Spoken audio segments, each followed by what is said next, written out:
Bom, vou comentar aqui brevemente alguns pontos sobre a biografia de Nietzsche, com base no livro Nietzsche, da coleção Os Pensadores, no livro Nietzsche, de Oswaldo de Acóya Júnior, e no livro Nietzsche, de Jean Granier.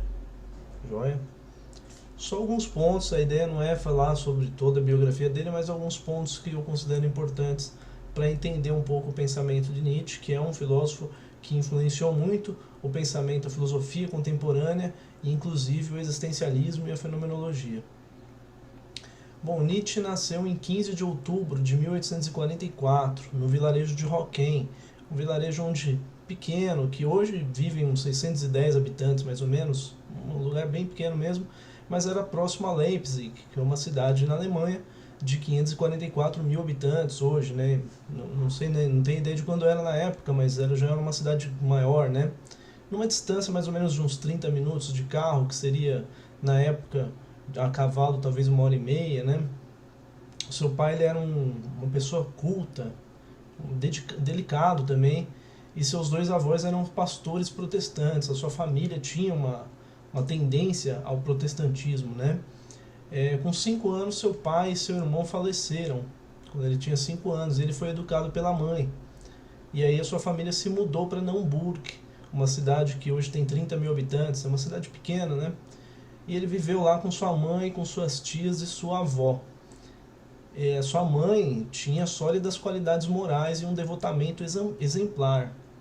O Nietzsche era um aluno modelo, ele era dócil, ele era leal, ele era chamado de pequeno pastor na escola, né? Aos 14 anos ele ganhou uma bolsa de estudo numa escola chamada Pforta, em Naumburg, que era uma escola muito importante, muito conhecida e com conhecimento muito clássico, né? Ele lia o filósofo Schiller, ele lia o romancista Hölderlin, o poeta Byron, que era representante do romantismo, né?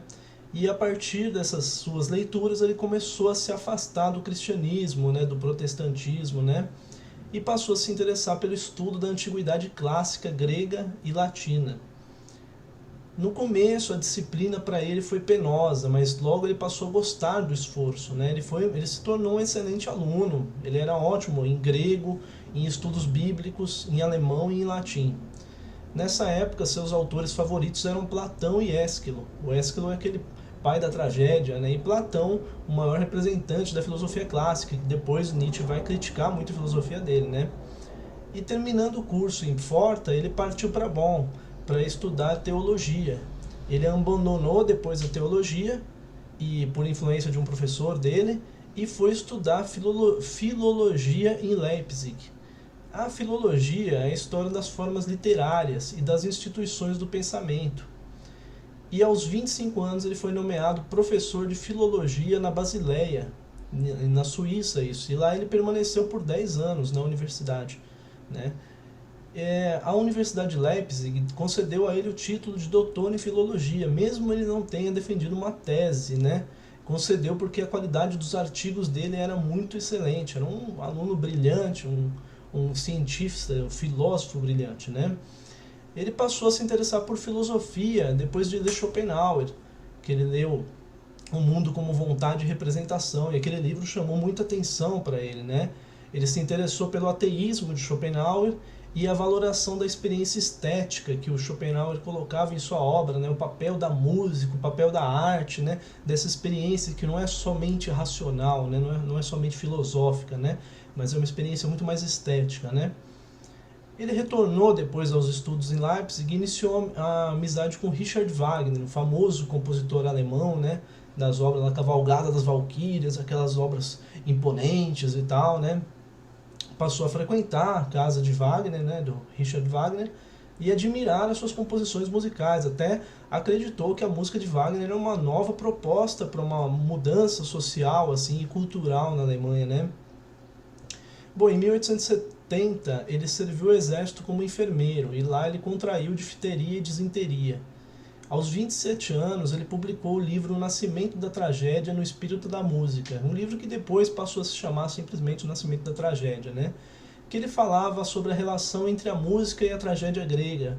A tragédia grega é um primeiro gênero teatral grego, né? Que colocava as dores, o sofrimento humano, né? As alegrias, né? Colocava esse contraste, assim, né? E ele colocou nesse livro, ele comentou sobre a relação entre Apolo e Dionísio, né, que eram os deuses gregos, o deus da ordem, que é o Apolo, e o deus da exuberância, o deus da música e do caos, que é o Dionísio, né, dessa importância, desse equilíbrio da relação entre esses dois deuses, né, e colocou o Sócrates como o responsável por mudar essa dinâmica grega, né? Porque o Sócrates defendia o mundo abstrato do pensamento, né? Ele supervalorizava a razão, né?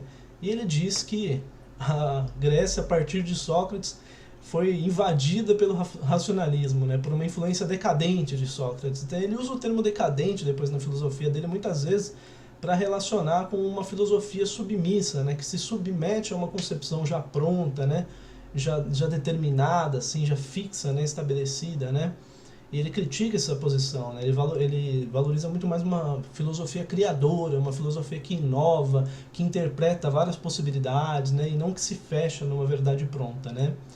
Ele falava que o Apolo era o deus da clareza, da ordem, da harmonia, né, e o Dionísio era o deus da exuberância, da desordem, da música, né? Segundo Nietzsche, o logos socrático, que era a razão de Sócrates, aniquilou a força criadora da filosofia, que antes de Sócrates tinha com os pré-socráticos, né? Ele foi um cara que estudou muito os pré-socráticos, ele tinha elementos para poder comparar e criticar esses caras, né?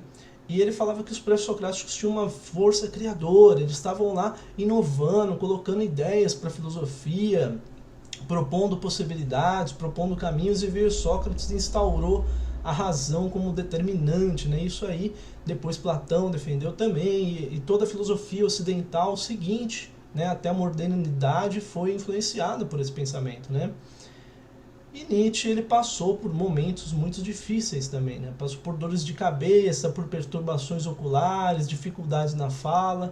Ele tirou licença da universidade por 1 ano, e quando ele voltou ele estava com uma voz imperceptível, quase ninguém ia nos cursos dele, quase ninguém mais frequentava, porque estava difícil, né, de compreender ele, né? E em 1879 ele pediu demissão do cargo, né? Nesse mesmo ano ele escreveu o livro Humano, Demasiado Humano, né? Um livro muito importante, muito interessante de Nietzsche, e que foi totalmente incompreendido, inclusive por seus amigos, né? Ele rompeu a sua relação com Wagner, com o compositor Richard Wagner, e se afastou da filosofia de Schopenhauer, né?